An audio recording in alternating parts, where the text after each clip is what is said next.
Hey everyone, welcome to another edition of the Buddy Study Group for Worksite Solutions. And today we're going to talk about a recent news development that a lot of people are taking notice of, have gotten a hold of us about, and are affected by. Whether you are a broker, whether you are a group yourself, an employer group, or whether you're an affected employee.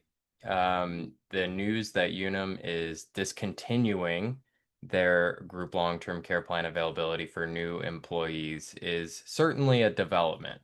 And, Unum has a very, very large book of business. I would say even before this news came down, people would come to us every so often and just want to shop their options with a lot of the new products and carriers that are entering the group market.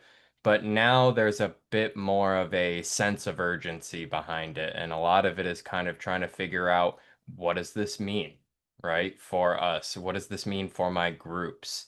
What should I be doing to pivot? Should I be pivoting? And I think the answer is really going to differ from group to group. But many of these groups are interested in continuing to offer long-term care benefit to their employees. That includes new hires, right? So we're gonna kind of break this open and talk about it kind of piece by piece. But a big portion of this call will be helping you to learn how to be consultative about any affected groups you may have, at least from the way we see it. So, Mark, real quick, any quick thoughts on this? I know a lot of people out there have thoughts on this and have asked us for ours. So, what are your thoughts? Well, I was pleasantly surprised when we did the comparisons. We probably got at least a dozen inquiries just in the last couple of days. So just like you do a policy review, you kind of sit down, look at what they currently have, look at what they can get. And I think the group life plus long-term care market, we've known it's very competitively priced for new groups, but we're also seeing it's surprisingly competitive compared to the legacy blocks as well. So that was kind of my biggest insight is wait a second, you do want to do a review here. You have a lot of options, and I think it's actually going to get more education out there. We've seen other groups that have moved to new carriers, and usually there's this new wave of interest because you get another push from HR and marketing. So I see it as a positive, an opportunity, not a panic moment necessarily, not a fire sale necessarily, just a good reason to shop now. Yeah, and a good reason for your groups to get back in contact with you and vice versa if you haven't heard from a group that you have that has a Unum plan. But Mark, you hit on something that if you didn't say it, I was going to say it at some point in this call, is it's very much like an individual sale. I know most of you on this call, whether you have groups or not, you're long-term care specialists. And if you are a long-term care specialist, you have likely done some sort of consultation like this for an individual, right? Either they've received a rate increase or, a plan has been discontinued. Something happens with a carrier, right? And they're trying to figure out what they should do about it. First of all, you have to establish, is this benefit still important to you to have and in the group market to offer to employees, right? Um, and new hires aside, it makes sense to do a comparison because these groups may not have done any sort of comparison to what they currently own based on what's out in the market. I mean, these new product alternatives out on the market have not been around for very long. And if it's been a while since you've been in contact with your group about their long-term care plan, it's likely they don't know about these alternatives or if there are alternatives. Obviously, the group market has been sort of dry when it comes to carriers before 2021. We had Life Secure kicking around and we had Unum. Those were kind of the two major plans. They may not know that life hybrid long-term care plans are in this market and available to groups now. They may not know the advantages that come with those products versus a traditional plan. And most importantly, a lot of these groups out there who had Unum were funding a plan for their employees in some way, shape, or form. So there was obviously a reason that got them to offer these plans in the first place. They obviously see it as an important thing to have and hold. They've likely held these policies for quite a long time. And, if there's a better way, at least showing them their options and getting them equipped to make whatever decision feels right to them, whatever decision they like. That is the most important thing to do. Show them the options that are out there and give them what they need to be able to make an informed decision, right? That is true consultation. And when it's anything like this with in-force and figuring out if I should move or not, should I pay this rate increase or not, whatever it may be, it's about being consultative, right? I'm going to give you the keys to make your own decision and feel comfortable with it. So, um, with that, I think, Mark, do you want to go through a couple of talking points, or do you want to go through maybe the process that we would use for comparison? I Yeah, think let's it, start with just showing showing the numbers and like going through the process that way. I sure. like the case study approach. Okay. So we have a few quick steps. If somebody comes to me and says, my Unum group is wondering what they should do next. How can I help them? Step one, give us their census, get their census. Step two, get their most recent invoice or bill that they've gotten from Unum for that plan. That is going to be helpful. And if it's not included on that invoice or bill, current benefits for that plan, those are kind of your tools to be able to know what you have to compare to. And there's going to be a couple of different ways groups are going to want to compare, right? Can I pay around the same premium? And what will that get me with a new carrier? Or can we match up the benefits in any way? And what would the premium look like so I can make a decision that way? Okay. So those are really your keys. Once you have the census, of course, um, let's see here. We are going to go to our census quote tool, right? And I've just ripped some random dates of birth from the stratosphere here. You're going to input these into the census quote. Obviously, you're going to want to look at Product Buddy to find the products you're going to want to compare, but then take what you get from that invoice or bill, understand what their goals are. Hey, if we're going to look at moving to something new, do you want to kind of compare on the same premium so the budget's still in order? What is kind of the goal if we were to move this? I'm going to show you if we can and what it looks like, right? So this is a smaller group. I think I have like 40 dates of birth in here. Yeah, So let's, and Jason, Chris had asked if you could show how to input from the spreadsheet again. So I know you were doing that a little bit in the background. But yes. basically, Jason did a copy on the dates of birth. So he copied them all. He went into that first row, row one, clicked on it and clicked escape, which is at the top in the instructions. Really important to do that. And then to do control V, which is paste. So there's a Yep. couple of keystrokes you have to learn. We can do it with you on a one-to-one if it's helpful. But as soon as you do it a couple of times, you should be able to get a hang of it. Yep. So you just click into cell one, hit escape, control plus V in order to paste those DOBs in. So with this group of this size, we're going to be comparing Transamerica and we're going to be comparing Allstate. We'll just do outside of California for now. And again, it's really going to depend on what their goals are, right? So I want to keep the premium relatively similar. You can kind of feel around in here based on certain benefit levels. what does the monthly premium come out to for carriers now? How does that compare to what they were paying? And you can sort of begin to dial that in. Now, first and foremost, backing up for a second, one of the things that you will likely find is if this group has held this Unum policy for a long time, you will have a difficult time matching up the premiums, right? It's just like individuals. If we're trying to shop the market for an individual who got a rate increase, is upset with their carrier, and wants to move on, you got to tell them the story of, listen, you are 10 years older now.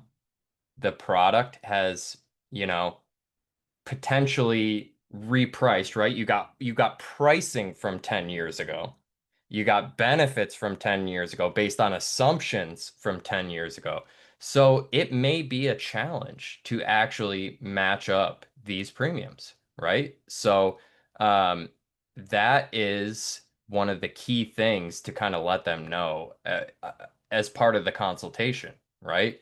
Um, so you can try to come as close as possible, but you may not be able to beat it. You will not win them all here. But the important thing here is relationship building. There are some groups where this will make sense, but it's that consultation. So the group comes looking for you when they have future questions, right? There's also, one of the big things about this, and as we were kind of talking about what is sort of our internal strategy or order of operations here, right? And we were really, of the mind that we have guaranteed premiums in these products. What's going on with Unum discontinuing for new employees doesn't necessarily signal rate increases, but we do know that some groups have had class-based rate increases before. We do know that a reinsurer is involved with Unum. That can signal rate increases. And I think a good way to present this, if the premiums are not equal, is on that sort of locked in premium angle. If you could pay 50% more for what you have right now with Unum and guarantee that the rates will not go up, would you do that? Some will say yes, some will say no, right? Some groups, I mean, they're going to need education on why have you put life insurance into my long-term care insurance, right? They're dealing with traditional long-term care plans right now, and that's a new piece of education. They'll need their eyes open to that. They'll need to know how the product works. They'll need to get a bit of an idea of the versatility of the product. And at the end of the day, those existing Unum client employees have the ability to port their Unum policy. So there is a decision there. If the group stops paying the employer funded premium, if it's employer funded, that's another consideration as well. The employee can maybe still see the value of that Unum plan, take on the premium for themselves, but the employer, wants to kind of keep things uniform with the budget and pay for a new plan if they're not going to stick with Unum.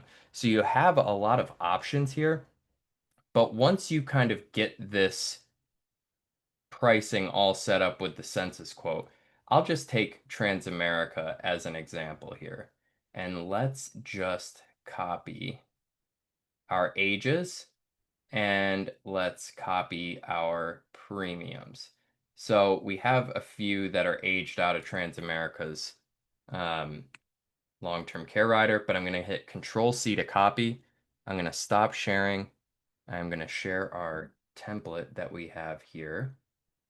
And what this is really designed to do is to, once you have kind of figured out the suitable option to compare with here, this is our actuary wonderkins creation here.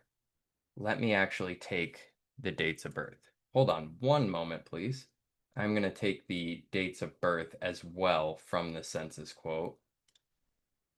And I'm actually going to take all states because that puts more people into the census here. So once I copy all of these fields, I will then reshare my screen, come back to this Excel template, and I will paste these values. And what this gives us are some options here. So this will actually total up all of the premiums. As you can see, the census data has transferred right over into our little spreadsheet here. And then you can really modify these cells to whatever you're planning to show them. Okay.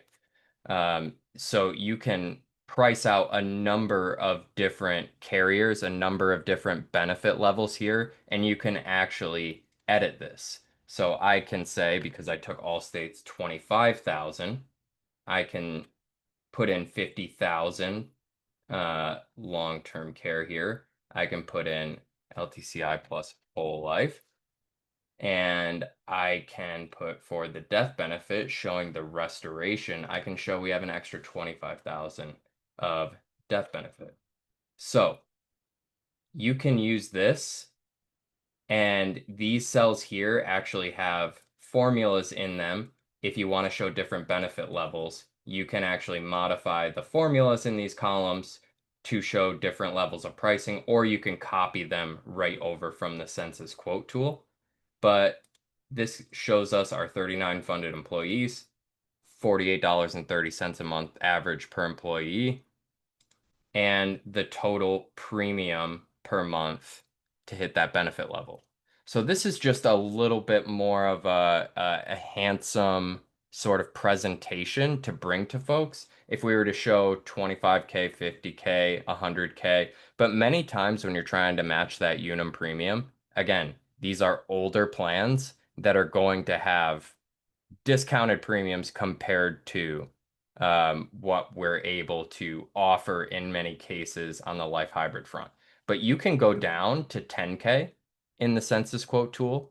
You can, again, use formulas to say for this column, um, divide the pricing by two and or multiply the pricing by two because the pricing is linear. If I were to go up to 50K on this, it would be exactly double the premium. Okay. So in this presentation, you can say, here's your good, better, best sort of option.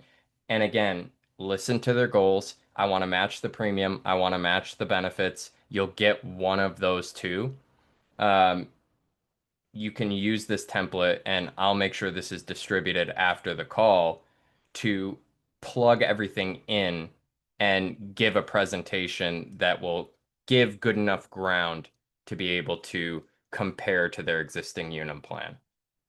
Now, there's a lot on the process to be talked about. I think for most groups, they want to start by looking at an option for their new hires. But some will want to outright switch, some will not. Some may not want to fund the Unum plan anymore and just need consultation. How do I communicate to my employees about, their portability? I would, recommend getting as many of their Unum materials as you can so you can read up and kind of give them their best answer. I think the value is first and foremost in the consultation, right?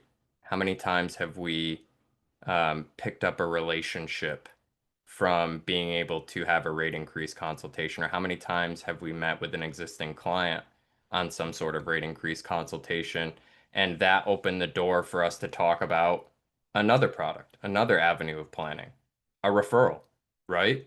Um, I recommend taking these on, but again, the steps are get their census, get their most recent invoice or bill, use the census in the census quote tool, and then our template can help you present those options. But remember to try, if the invoice or bill doesn't have current benefits, get their current benefits as well. And ask good questions, right? remember what these products can offer that the Unum plan does not offer. Some will be attracted to those differences, some will not, right? At the end of the day, you're giving them the keys, and then whatever they decide to do, we can always help to support you in what is your next step, right? But many carriers that are out there will likely want the group to actually enroll all of their employees and are generally not in favor of switching over just so I have plans for new employees. That's something that's important to keep in mind. We can't just go to a carrier and say, hey, you know, this group has already been enrolled and been employer funded, and we're not going to do any of that with you, but we want to switch over just for the one employee a year they hire. That's not in their economical best interest. It's not in your best interest economically to enroll a group like that. So I would not say that that is necessarily high potential, which is why I'm kind of stressing that the value is in the consultation, right? Um, but you could find those opportunities that are really, really good ones at the end of the day. Now, I just want to know from the room, does anybody have groups currently that are affected by this Unum discontinuation? Have you heard anything from them? Have you gotten down the line with any conversations? Um, I kind of want to get an idea of what the pulse is, if anybody has had a phone call or a Zoom meeting with a group that's gone through it yet. Anybody willing to share? You don't have to share all of your details, obviously, but if you think it could help the room. Oh, Max. Dale, yeah, Max, I did see you raise your hand. You I don't did. have to share, I but caught that's mute. what you get for Um, raising your hand. We don't miss exactly. anything. No, all I had so far was actually an employee benefits broker reached out and said, "What are we going to do with all these unit plans? Can we get a meeting on the books next week?" So that's where I'm at right now. So I was hoping to collect some insight from you guys today, so I can tell them what the next move is. Do you do much individual long-term care, Max? Yes. Okay, so I think that's just the big thing, right? Is kind of treat it like that. I can't actually tell you what the best option is. I can give you my thoughts, right? On what I think are good options on that rate increase letter or what I Right. think are maybe suboptimal options that the carrier may be putting on there to try to win, right? Out of all of this. But what I can do is I can absolutely give you the numbers behind the decisions you could make. And at the end of the day, it's up to you to decide, right? Right. Um, The idea is to try to keep it in the group framework if we can for for some sure. groups, but then yeah, we'll have. Especially because you're dealing with employees who are already covered. Mhm. And I think that's something that's kind of worth bringing up is we don't necessarily, if we don't have to replace, though we do have guaranteed issue opportunities, right? If existing employees can hold on to their plans, that's number one, right? Because we can claim on two long-term care policies, you know, folks are generally not found to be fully covered for long-term care, though there are exceptions by one worksite plan, right? Right. Um, and again, if it's an older relationship you've had that you haven't been in touch with for a while, all the better, right? Hey, how's everything else going? But at the end of the day, yeah, employees holding on to their existing plans if they can, even if at the group level, they replace the group. I think that is generally the best outcome, especially because group carriers are not the greatest with replacement. Some of them are not big fans of replacement, and the enrollment can get a little bit dicey when it comes to replacements. So thank you for Do sharing, you Max. think, Allstate would be open to the idea of enrolling just the new hires going forward on a group basis as kind of a continuation of these unit plans? I don't think it's in their best interest, so I don't actually think they have interest in that. Okay. I think if the group was, you know, again, a case of whoever wants to port their Unum coverage can, but we are moving on to a new plan and we are going to have an enrollment and we're going to just because we don't want you to straight up lose this employer funded benefit, right? That actually takes something we were paying for you and puts it into your responsibility to pay. But we are looking for a new option so that we can support new hires going forward. And we're going to try to transfer that amount of employer funding or whatever we can get close to over to the new carrier. Those are likely in their best interest. But to have them use their resources and enroll a group that may result in guaranteed zero applications, right? Just for new hires into the future, or maybe a couple of employees who,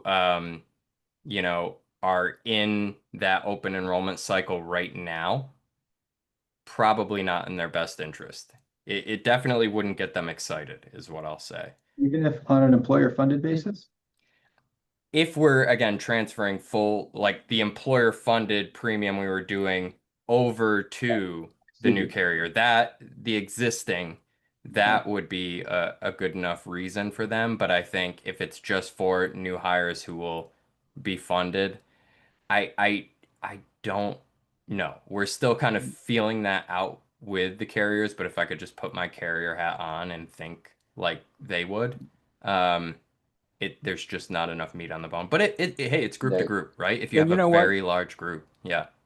And I've had a number of agents that have reached out to me, employee benefits people, and agencies and stuff, and they're worried about it because they have school districts and different things. And as you mentioned, Max, as well, um, they've had these plans in force for 15, 20 years.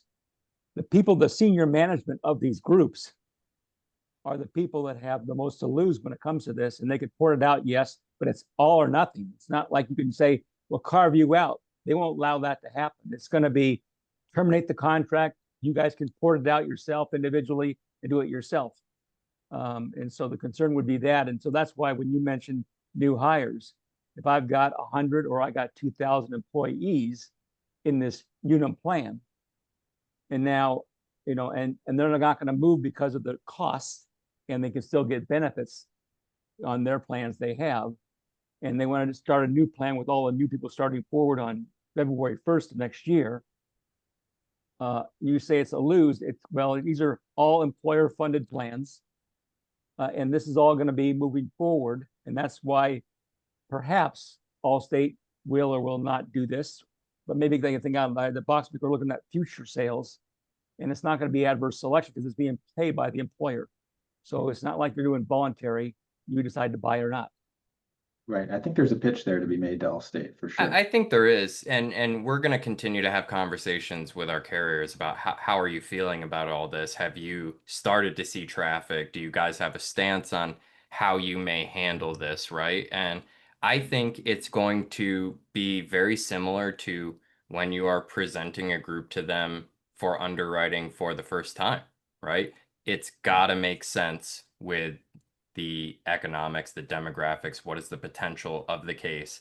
I think in this world, larger groups mean larger opportunities, which means larger numbers of new hires.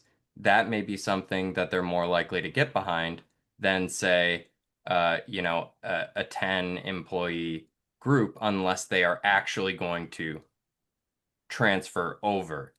And I think those smaller groups are probably more likely to do so.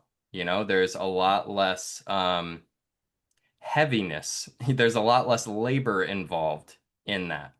But I think carriers are more likely to pay attention to, okay, well, this group's hiring 200 people a year, right? And 10 at the executive level, which they always fund, right? Um, so we're always going to approach it on a case by case basis, as are the carriers. There's a lot that's uncertain now. So we'll kind of keep you updated on what we learn as we go through this.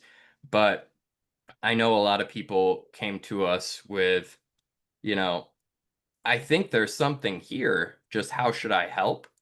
I think it's really asking about what are your thoughts about this? First of all, I wanted to tell you the news if you haven't received information on it yet. To be the first one to tell them to get ahead of that letter is huge for a relationship basis. Um, Number two, where do you think you might want to go from here? Are we interested in offering to those new employees? Are we still interested in funding those employees? Culturally, is it important to have employer funded long-term care out into the future? You know, is this benefit important to you? If it's important to you, we can, dig into the numbers and really understand, um, you know, what it may take, what our options are. And I think that is the best step you could take, whether it goes somewhere or not. Again, just because of the strength of relationship, you have the potential to build and maintain there.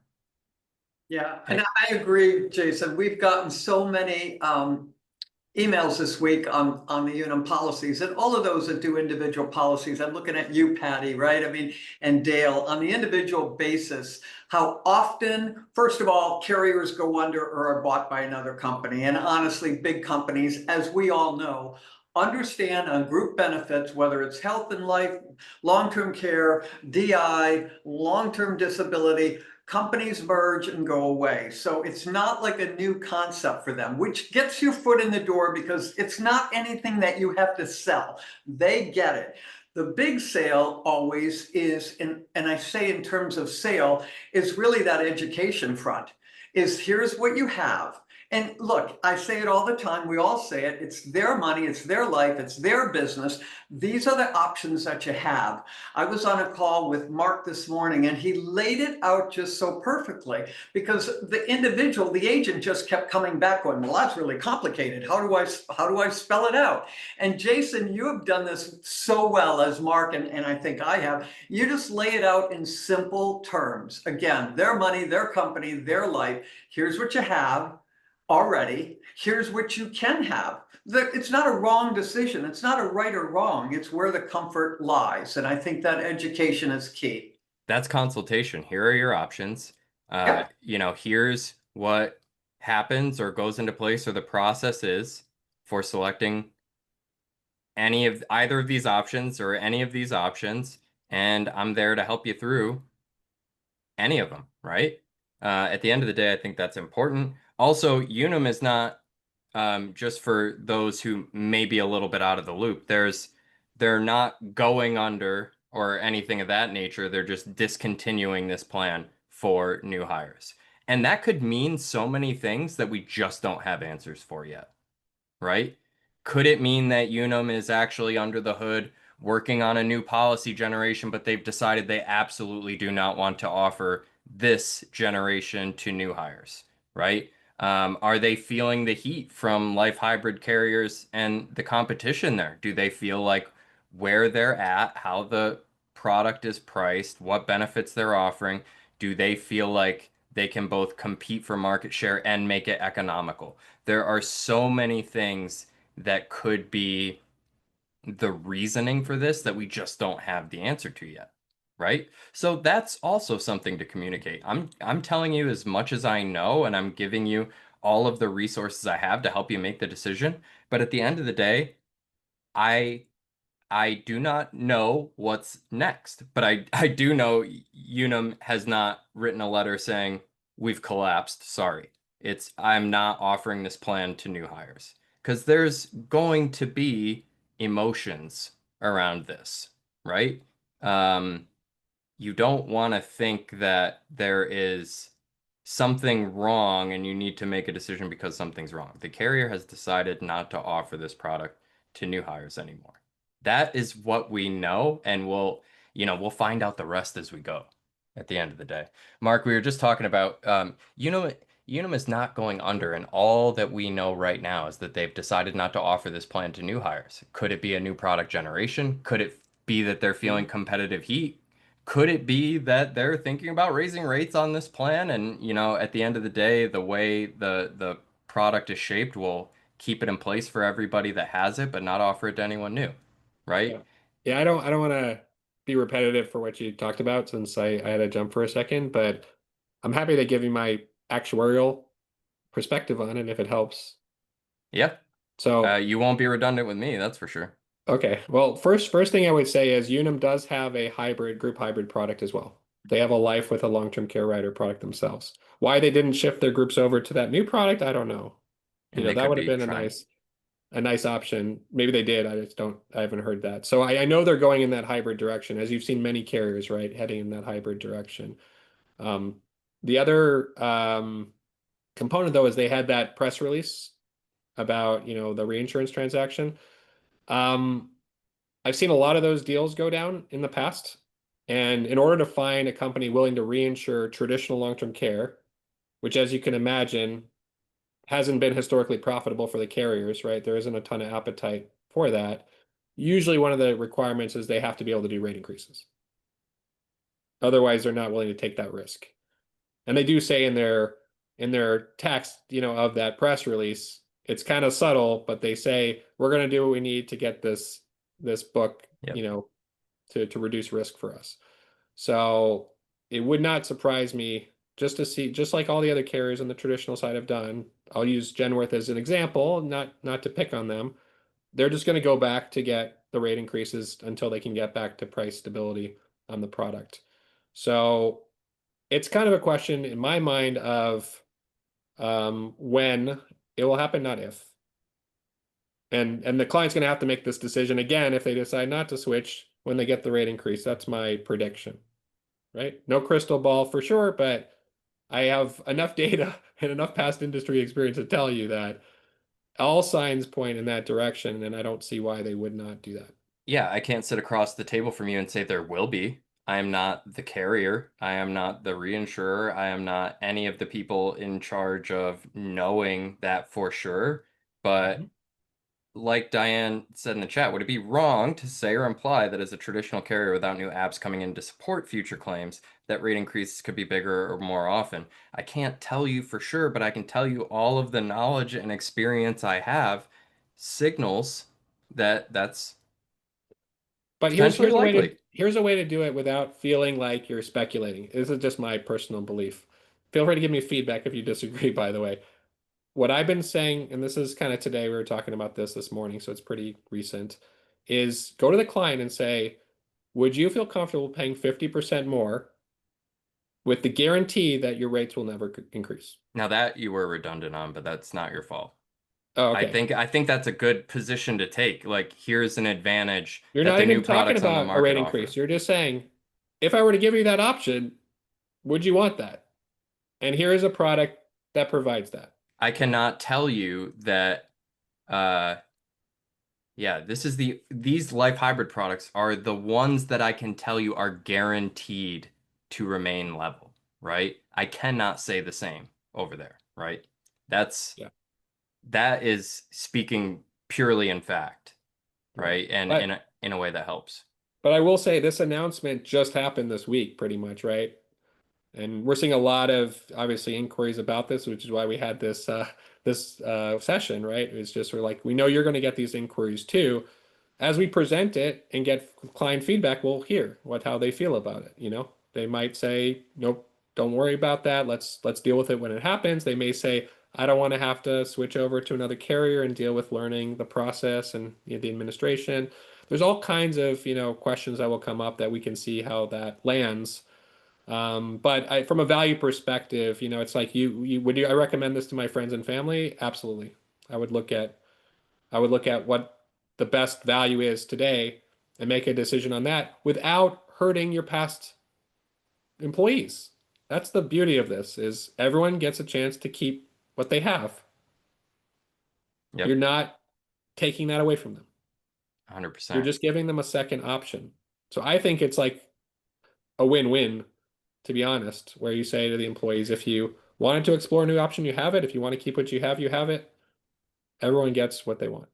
So now that we have you back with us, there were some questions about what are carriers' temperatures going to be for maybe taking in some of these groups. Now, there was a kind of dividing line, and you know, a lot of it's going to vary group to group, of course, just like any new group you could present to them. But for new hires only versus this is a group that is going to essentially allow employees to keep what they have, but they're going to transfer over their employer funded premium So to a new carrier. I honestly think the carrier's only main stipulation is that you don't have two new group products that you're offering to the same employee at the same time.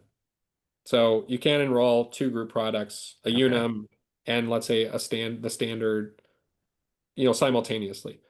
But the carriers don't look at it as a negative if they have an existing policy. They just want to see that the new plan can meet their participation requirements on its own merits. So if Right. everybody's still eligible, you're hitting, with the standard, it's a 5-person minimum. You can get at least 5 applications.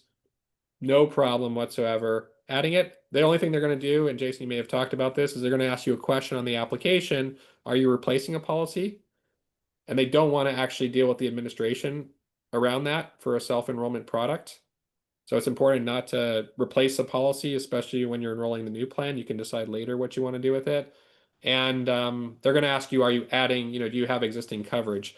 But none of that question does not decline them or anything like that. Yeah. So I mean, I guess the stance is rather similar to new groups. Are we going to get applications? Yeah, When we do this, are we going to get apps, right? And if sure. it's going to be an absolutely zero participation plan, but hey, we have new hires who are going to be employer funded, a couple a year. That's not participation now. So they're going to have issues with that. But if we Right. move it over, still offer to those who even have their existing Unum plan and there's interest and there's participation, even better if there's other employer funding, it's a good Yeah. case, right? Yeah, it's a good case. And frankly, the carriers in this group worksite world, this is like the most common activity they see is take your accident plan and let's shop it and go to a new accident plan. Like, changing broker of records, all that kind of stuff is like basically the standard practice. Less common in long-term care, but you can apply practices where needed, right? Yeah, yeah. So, from our perspective, when there's an employer funding component, I think that was the only part that we've run into where, we've had kind of debate, about that. I would frankly move the employer funding over to the new plan to get the participation you need and the support and do the re-education and all of that. Some people might feel like we don't want to, change the way we're doing it with Unum and keep that employer funding in place and just do an all voluntary offer for the new plan. I personally feel like that's risky because you may not hit the participation minimum and get a lift. And then you're kind of wasting everyone's time. And the HR is not going to be happy having gone through this whole rollout and communications. And now you have two products, so you have to communicate on what's going on both of them, only to find out that nobody took the new product anyway. So like you said, normal rules apply. We would require that on new groups. We would require the same thing with this type of situation too. And in all of this, again, just like new groups, education, super, super important. If a group is going to be moving away from a Unum plan, you're going to want to hold on to those plans if it fits the budget to do so. Mhm. You're going to want to make that work if you can. Here's why. Mhm. Making sure that word comes either, kind of sponsored by the employer through you, or you are making sure that education is being given out. I mean, that's the long-term care mission, right? I mean, that's like the mission that we have here at Buddy INS. Like, people need to understand the value of what they have, hold on to it, and use it, right? Mhm. Yeah, Um, and I'll be quite frank. I mean, I don't know anything about this, but I'm going to speculate. I'm sure Unum, when they decided to do this, was probably thinking to themselves, like, may not be a bad thing that a lot of people don't keep their policies, right, right? Like that exactly. might actually help their pricing, and might affect, what they decide to do for the rate increases too. So It gives us some manufactured lapse rates, right? yeah, I It mean get that happens anyway when people port their policies on the yes, group side. So it yes. just kind of creates like a sooner than expected time frame. for And that to be Jason, done. to your point earlier, saving that age, I mean, you're an employee that maybe got this policy when they were 35 and now they're 50, 55. So holding on to what they've got, which is dirt cheap when I look at it, right? Holding Post on to increase that. many times. Oh my God, right? And then to add and keep what they've got, and then they can always add something on top. Yeah, maybe that was their first foot in the door to long-term care Totally. planning. Their eyes are open to it. They understand it. Now that there are questions to be asked, they have reinforced the value of what they have, but it's stacked up against here's what if you didn't have this conversation the first time around, here's what the cost of care looks like. So, you And know, Jason, how many webinars do we do in a given day and in a given week where we really talk about age? Because you will never be younger than you are today. And I think that is just a huge point for every single, for HR, every single employee. And I think all of us, we owe that kind of a conversation. And it may sound so simple and it may sound, gee, that's so cliche, but the age matters. So, and on these where the guaranteed health issue is just amazing on these hybrid policies on the group side. I mean, it really is quite amazing. Mhm. and Yeah, even if you're and doing this with the fact that you can add coverage, I think that's a big deal. For the people that really get it and really want it, they're going to keep both policies. even if you're helping with this on behalf of a broker, they're really going to appreciate the advice that you have to give. Hey, I wouldn't have even thought about the fact that I need to make sure that the employer in some way, shape, or form is letting their employees know to hold on to the policy because at the end of the day, human beings are interested in utilization of these benefits, right? Um, and the carrier is maybe not as interested and is not going to market on that. They don't have the incentive to market to hold on to this and utilize it, right? Unfortunately, that's just where the incentives lie. And it's the same when we talk to brand new groups we do. We say multiple times on our webinars, you can port this, you can take it with you. This is something that is generally used after your working years. So you want to take it with you so that when you need it, you will have it, right? And that's what makes groups happy. That's what makes employees happy. That's what makes people happy. That's where these good stories come from that get back to the employer to say, hey, I am so glad I held on to that because I used it and I needed it, right? Those are the best stories to take away as an HR professional. So I think we've mostly covered it. Yeah. A Anything quick, else you want to say, Mark? yeah, just a quick update on the buddy system. I know you went through the census quote today. Um, we are going to be adding 5 new products, new carriers to the quick quote and likely also to the census quote. So there's a lot of activity. Keep coming, right? New products keep coming. So 3 of them are life with long-term care group hybrids. 2 of them are actually traditional long-term care group traditional long-term care products. So you're going to continue to see more and more options, just like we've been talking about. And as we kind of put them in that software, you can obviously do comparisons. Jason and our team has worked really hard on also allowing you to compare 2 group products side by side in the quick quote. So that's another to come soon feature. I don't know if you talked about that already, Jason. Well, I think that is going to come sooner than 5 new carriers. I will just say that. We've been releasing things very quickly. There will still be some time to add some of the new carriers, but the group carrier comparison. So I want to compare Chubb to Allstate in the quick quote calculator, the standard. I want to compare Transamerica to Transamerica in the calculator, right? That feature is coming sooner rather than later. We have a working prototype. We have like one major bug left to squash in it that we think we know how to squash. And once that's done, if it is done and looking good, I'm going to do a long QA session on it. We may have it ready to show on the study group next week. So maybe if we've got it ready, we'll do a pricing deep dive. If not, we will juggle and keep you informed, keep you busy on another topic until we can do it, but it's coming very soon. Yeah. And I didn't tell you this, Jason, but because we have the legacy Unum rates and they're pretty consistent, we're also probably going to put the legacy Unum plan in there so you can compare the Unum to a new product in the quick quote as well. So They don't count as the new product.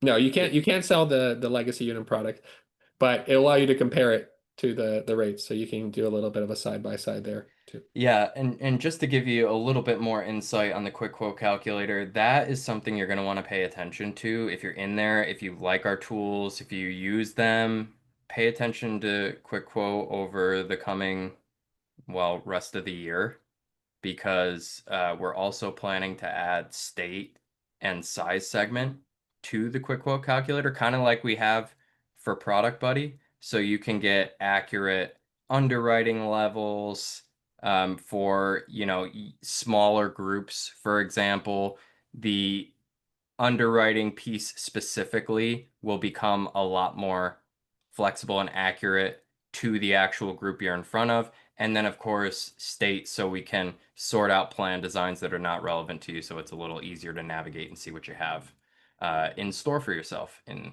the quick quote calculator. So lots to come. We're really excited about it. Um, Always appreciate your feedback.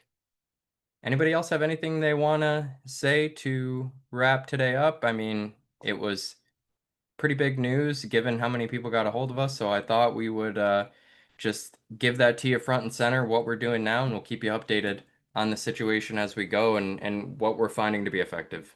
Yeah, and if you want to do prospecting, feel free to send me an email. I have a list of all the groups in certain states that have Unum plans currently. So if you want to reach out to employers, let me know if that's of interest to you. And those of you who know benefit brokers, ask about it. Do you have any groups that have long-term care through Unum? Have you heard the news?